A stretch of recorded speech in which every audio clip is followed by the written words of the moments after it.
Chemical reaction and equation के ये 5 most repeated question जो सीबीएसई हर साल किसी न किसी बहाने से पूछता रहता है। तो चलिए देखते हैं क्वेश्चन नंबर 1 क्या है और इसको हम कम से कम टाइम में खत्म करेंगे। देखते हैं सबसे पहला क्वेश्चन क्या बोलता है। A solid calcium oxide taken in a container and water was added slowly. यानी कि एक कंटेनर के अंदर हमने क्या किया है, सबसे पहले हमने कैल्शियम ऑक्साइड ले लिया है। अब कैल्शियम ऑक्साइड का जनरल नेम क्या होता है, क्विकलाइम होता है। उसको हमने लिया, देन उसके बाद हमने क्या किया, वाटर उसके अंदर डाल दिया। अब क्या हुआ कि वो पूछ रहा है कि ऑब्जर्वेशन बताओ क्या क्या होने वाली है। देखो सबसे पहली बात, ये जो क्वेश्चन आया एक्टिविटी से आया है। बच्चे बोलते हैं कहाँ से क्वेश्चन आते हैं, एक्टिविटी से क्वेश्चन आते हैं और वो इस टाइप के क्वेश्चन होते हैं। तो चलिए देखते हैं। हमसे पूछा गया कि ऑब्जर्वेशन बताओ, तो ध्यान रखना ये जो रिएक्शन होती है ये कैसी रिएक्शन होती है, एक एक्सोथर्मिक रिएक्शन होती है। पहला पॉइंट तो ये हो गया। दूसरा पॉइंट क्या है, एक्सोथर्मिक रिएक्शन है तो क्या होने वाला है, हीट रिलीज होने वाली है। तो हमारे क्या होगा, हीट रिलीज हो जाएगी और एक वाइगरस रिएक्शन होने लग जाएगी। तो ये हमारे 3 पॉइंट ध्यान रखने हैं। और एक और पॉइंट हमको ये ध्यान रखना है कि हमें एक व्हाइट पाउडरी सब्सटेंस बनेगा जिसको हम क्या बोलेंगे भाई, स्लेक्ट लाइम बोलते हैं। और स्लेक्ट लाइम तुमको पता है क्या होता है, कैल्शियम हाइड्रोक्साइड। दूसरे पॉइंट में क्या बोल रहा है कि केमिकल फॉर्मूला बताओ जो कि हमारा प्रोडक्ट बनेगा। तो ध्यान से देखो, यहाँ पर क्विक लाइम था, उसकी रिएक्शन हमने H2 यानी पानी के साथ करवा दी। करवाने के बाद जो प्रोडक्ट बना वो क्या बनेगा तुम्हारा, कैल्शियम हाइड्रोक्साइड, जिसका दूसरा नाम होता है स्लेक्ड लाइम। और हीट तो हमारी निकलेगी ही निकलेगी क्योंकि एक्सोथर्मिक रिएक्शन है। तो ऐसे क्वेश्चंस आते हैं एक्टिविटी से। तो चलिए देखते हैं क्वेश्चन नंबर 2 क्या बोलता है। अब देखो क्वेश्चन नंबर 2 ये भी एक एक्टिविटी से ही क्वेश्चन है डायरेक्टली। यहाँ पे मैंने लगाया हुआ है कौन सा क्वेश्चन कहाँ से आया हुआ है। What change in colour is observed when the silver chloride is left exposed to sunlight, state the type of chemical reaction in this change. यानी कि तुमने क्या किया है, इस चाइना डिस्क में एक क्या लिया है, सिल्वर क्लोराइड लिया है, उसको फिर धूप में छोड़ दिया है। उसके थोड़ी देर बाद क्या होगा, इसका कलर चेंज हो जाएगा। तुमसे वही पूछा गया कि इसका कलर कैसा हो जाएगा। तो ध्यान से देखो, जो व्हाइट कलर का सिल्वर क्लोराइड था वो किस में कन्वर्ट हो जाएगा, ग्रे कलर में हो जाएगा। क्यों, क्योंकि इसका क्या हो जाएगा, डिकम्पोजिशन हो जाएगा। यानी कि ये टूट जाएगा अपने रिस्पेक्टिव एलिमेंट में। और इस रिएक्शन का नाम क्या हो जाएगा, फोटोकेमिकल रिएक्शन। यहाँ पे ध्यान से देखो, ये एक्टिविटी से क्वेश्चन है। बच्चे एक्टिविटी पढ़ के जाते हैं, कुछ नहीं जाते हैं, लेकिन क्वेश्चन जरूर आते हैं।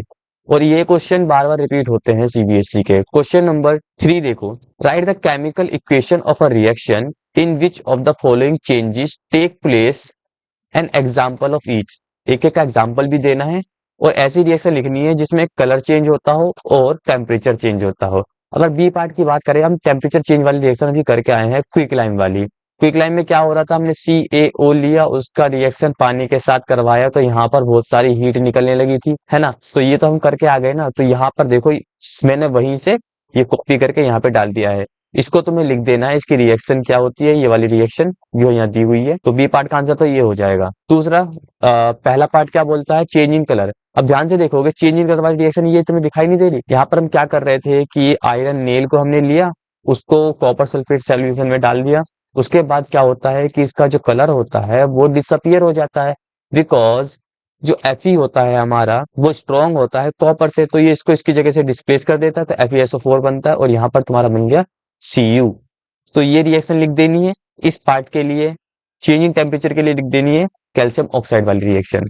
तो देख रहे हो कि क्वेश्चन किस तरीके से आ रहे हैं, एक्टिविटी से क्वेश्चन किस टाइप के आ रहे हैं। तो वो क्वेश्चन ऐसे आते हैं यहाँ से, ठीक है।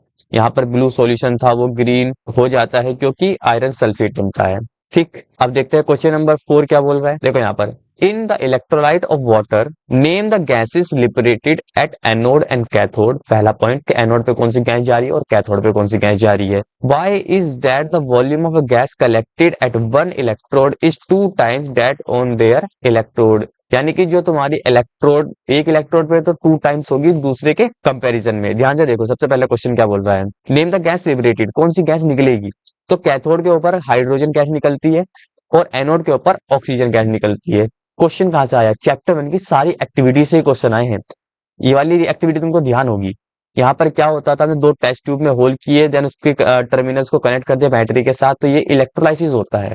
यानी कि यहाँ पर क्या बनता है, पानी। तो एक इलेक्ट्रोड होता है, एक एनोड होता है। एक गैस जाएगी तुम्हारी कैथोड के ऊपर, एक जाएगी एनोड के ऊपर। कौन सी किस पे जाती है वो यहाँ पे लिखा हुआ है। कैथोड के ऊपर हाइड्रोजन गैस जाती है और एनोड के ऊपर ऑक्सीजन गैस जाती है। ये तो तुमको ध्यान रखना ही रखना है। दूसरा बोल रहा है कि भाई एक जो है 2 टाइम्स क्यों होती है, बिकॉज जब ये डिकम्पोजिशन होता है पानी का, तो जो हमारा मॉलिक्यूल होता है वो ये होता है H2O। तो यहाँ पर हाइड्रोजन का जो क्वांटिटी होता है वो 2 टाइम्स होती है ऑक्सीजन के। इसी वजह से हमारी एक इलेक्ट्रोड के ऊपर 2 टाइम गैस होती है एनोड की। तो हमारा यहाँ पे लिखा हुआ है रेशियो 2:1। सो यहाँ पे हमने रिएक्शन ली 2:2 जब ब्रेक होगा तो क्या बनेगा तुम्हारा H2 और O2, और यहाँ पर जो H2 होगी बैलेंस करने के लिए 2 टाइम होने वाली है। तीसरा पॉइंट देखो, what would happen if H2SO4 is not added to the water. क्या होगा जो हम H2SO4 यहाँ पर मिक्स कर रहे हैं इस पानी के अंदर, अगर वो ना करें तो तब क्या होगा। देखो बेसिकली क्या होता है ना, जो प्योर वाटर होता है, प्योर वाटर ना पुअर कंडक्टर होता है इलेक्ट्रिसिटी का। तो इसकी कंडक्टिविटी को इंक्रीज करने के लिए हम H2SO4 को इसके अंदर मिक्स करते हैं। अगर ऐसा नहीं करेंगे तो क्या होगा, जो हमारा इलेक्ट्रोलाइसिस है ना बहुत ज्यादा स्लो होगा, जो कि हमें आंसर देगा बट इतना कलेक्ट नहीं देगा। इसी वजह से हम क्या करते हैं H2SO4 को ऐड करते हैं।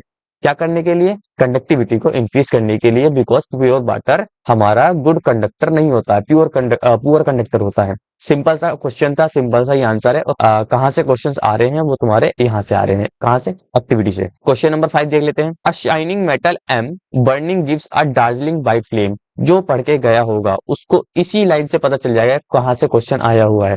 दार्जिलिंग व्हाइट फ्लेम के साथ एक ही तुम्हारा चीज जलता है, बर्न होता है, मैग्नीशियम रिबन। पहली एक्टिविटी चैप्टर 1 की। तो मैग्नीशियम यहाँ पे पूछा गया कि M और N क्या है। देखो M का मतलब है जो जलेगा, किसको हम बर्न कर रहे हैं भाई, मैग्नीशियम रिबन को। तो M तुम्हारा हो गया मैग्नीशियम, और जो बना प्रोडक्ट क्या बनता है तुम्हारा, मैग्नीशियम ऑक्साइड बनता है। तो N तुम्हारा हो गया MgO।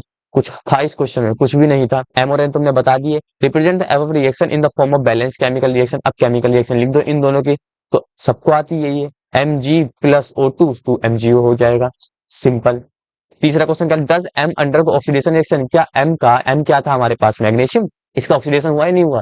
ऑब्वियस सी बात है हुआ, क्योंकि Mg में O2 ऐड हो गया तो क्या बन गया, ऑक्सीडेशन हो गया। तो यहाँ पर लिखा हुआ है मैग्नीशियम अंडरगोज द ऑक्सीडेशन। इसका रीजन क्या है, जो मैग्नीशियम है वो कंबाइन हो गया ऑक्सीजन के साथ, तो तुम्हारा ऑक्सीडेशन हो गया। ठीक है, तो देखो ध्यान से, एक्टिविटी से क्वेश्चन जरूर आते हैं। तो ये तो तुम्हारे 5 मोस्ट रिपीटेड क्वेश्चन अच्छे से करके जाने हैं। नोट्स तुमको मिल जाएंगे टेलीग्राम पे, और यहाँ से चाहे तो QR कोड स्कैन कर सकते हो। और यहाँ पे कुछ मोर अपडेट के लिए इंस्टा को फॉलो कर लो। मिलता हूँ चैप्टर 2 के मोस्ट रिपीटेड क्वेश्चन के साथ, तब तक के लिए बाय बाय।